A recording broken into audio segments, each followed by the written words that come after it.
Because the majority of those who are now in physical form do not understand how it is they invite into their experience, because they do not understand the power of their own thought and their own word and their own action, they assume that all things are created out of action. And while we agree, you can create through your action. As you are wanting a chair not to be where it is, and you are wanting it to be somewhere else, we agree that by action you can create that, by picking it up and moving it. But we will not agree that it is only through action that you create. And we will further state that if you are counting only on action for creating, you will find yourself creating in very limited fashion. You will find yourself, for the most part, just getting by. You will find yourself meeting only the flimsiest set of desires. You do your most magnificent creating through the power of your thought and through the power of your word. But we also see that most of you do not understand that. And so, upon this subject of addictions, we are rather hopeful. For we see that those who are addicted are, for the most part, given up. They do not feel hopeful. They feel defeated. And so we will take this opportunity to say, since nothing else that you have tried has worked, perhaps you will look at it from this new viewpoint and become triumphant. And in the process of conquering this addiction that you do not want, you may very well discover the key to how it is you create in your experience. And from this point you will become invincible, magnificent creator, not just fixer of a seeming problem. There is nothing that you are doing that displeases us. We have not come forth to free this world from those who are addicted. There is not that which you believe that we are wanting you to not believe. And there is not that which we believe that it is important to us that you begin to believe. We have not come forth to spread or propagate beliefs. We have come forth to offer you words that will help you to understand how it is you are attracting into your experience, so that if there is that which is in your experience that you do not want, you may release it. And in same manner, if there is that not in your experience that you do want, you may attract it. We begin here by saying to you, if there is that addiction that you do not want, do not beat up on yourself about it. You are not bad. There is not that which you should do or you must do. There is only that which you are wanting. And so we offer these words with the primary intent of assisting you in releasing that which you do not want and in attracting that which you do want. Hear these words and find the key. As you take some action, trying to use that action to push something forward, more often than not, the action does not please you. You do it because you think it will lead to some greater end. Examples are abundant. You go to work doing things you do not want to do, exchanging so much of your time in life, doing that which you do not want to do because you believe it will bring you to some greater end. We see you most joyful on the weekends when you have a few days away, or as you are going on vacation. We say to you, when you are performing an action that does not please you, with the intent of a brighter future or ending place, usually that brighter future or ending place does not come, for it violates law. To work in disharmony or to work in pain with the desire to bring forth joy, it cannot be. Your action must be in harmony with your desire in order to have the ending place or results that you seek. And so how does one go about finding action and joy? You do it in this way.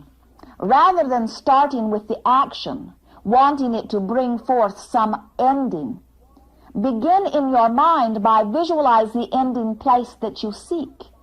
As you are very good at visualizing, as you are seeing in your mind what you want, as what you want is so clear in your mind's eye that it brings forth a feeling of happiness, you have literally launched that creation, and it exists. And this creation that now exists will literally reach from its place in your future back into your now and will stimulate you to joyful action. Can you think of a place where you go every day? It may be the place where you work, or the place where you drop your mail, the place where you deposit your money, or the place where you leave your children for school. A building, a place where you go every day. Now we ask you, when you get in your automobile to go to that place, does it ever enter your mind that that place may not be there? Do you ever round the corner wondering if it will be there? Of course you do not. You get into your automobile and you drive to that building knowing that it will be there. In like manner, once you have visualized something that you want so much that you feel excitement about it, a sort of emotional release, then that creation, that event, that lifestyle, that vision that you have created in your mind exists just as surely as the building that you are driving to every day. If you could accept that it does exist, in the case of a creation you have launched in your mind, as you are now moving through time and space, if you would expect, if you would know, just as you know that that building is there, if you would know that that which you have created in thought is, you would receive those things that you want so much faster. No matter how much you want. If instead of moving through time knowing and expecting, you are moving through time tentatively, hopefully, doubtfully, then your creation moves through time with you. It keeps eluding you. But when you know it is there, then it comes toward you. And the time between your launching of creation in thought and your receiving in this experience is very short. Not only is the time shorter, you are joyful in the interim. Have you ever experienced a treasure hunt? Or do you not remember those days before your birthday or Christmas, some holiday when you expected some surprise? Think about that joyous anticipation. And now superimpose that sort of feeling. Set forth your creations or your desires in thought. Think about them so much that the law of attraction helps them to be clear for you. So much so that you launch the creation with emotion, with positive, powerful emotion, and then consider it done. And now knowing that it is there, just as the building is there, just as your prize on your birthday is there, move through time joyously expecting, knowing that it will be there. Can you sense the difference in the two processes we have offered? Rather than deciding some action and doing the action, grinding it out, banging it out, taking the physical action, hoping that there will be some greater reward, instead create the reward in your mind first and let the reward, let the excitement, let the joy of that creation come back and motivate you to action. Let us take the action of getting up in the morning at 5 o'clock and apply it to the two different perspectives. Let us say that you are getting up at 5 o'clock this morning because you must go to work. You must get up at 5 because your employer expects you there by 6 and you simply cannot be there by 6 unless you get up by 5. Now let us say that instead of getting up to go to work, you and your friends have planned a fishing expedition. You've talked about it and you are excited about it. Can you not sense the difference in the way you feel as your alarm clock rings at 5 o'clock? Indeed you can. One creation, clear and filled with positive emotion, reaches back and inspires you to joyful action, while the other does not.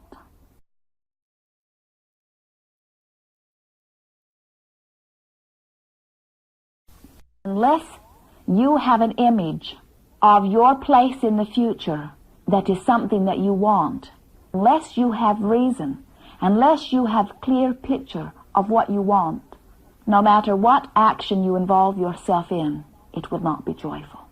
It is important that we discuss something here, for it is an integral part of this process of releasing anything in your experience that you do not want. It is not usually effective to do it because someone else wants you to do it, just as it is not usually effective to create something because someone else wants you to create it. It must come out of your wanting.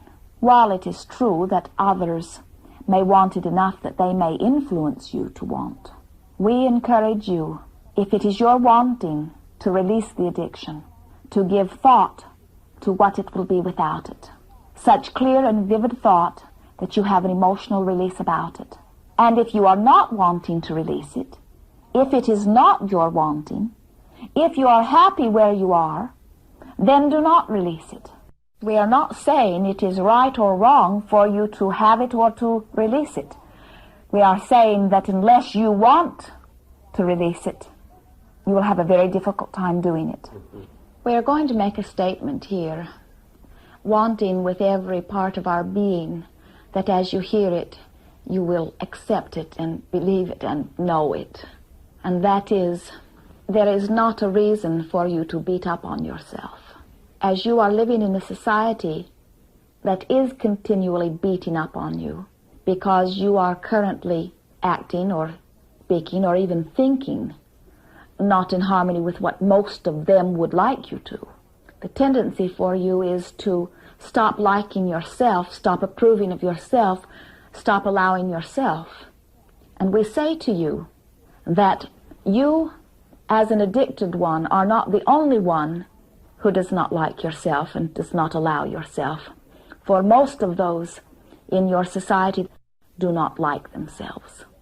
That is the reason they do not allow themselves to be greater, more magnificent creators. But it is an essential part of the deliberate creating process. We will state it here for you. It is very simple, and there are two parts to it. In order to deliberately create anything, you must want it, which is one half of the equation, and you must allow it, which is the other half. Allow it meaning let yourself. Allow it meaning believe that you can. When you are not liking yourself or approving of yourself, then you, no matter how much you want something, will not let it be. That goes for the attraction of dollars. It goes for the attraction of prosperity in all areas. It goes for the attraction of perfect health. It goes for the attraction of a life without an addiction.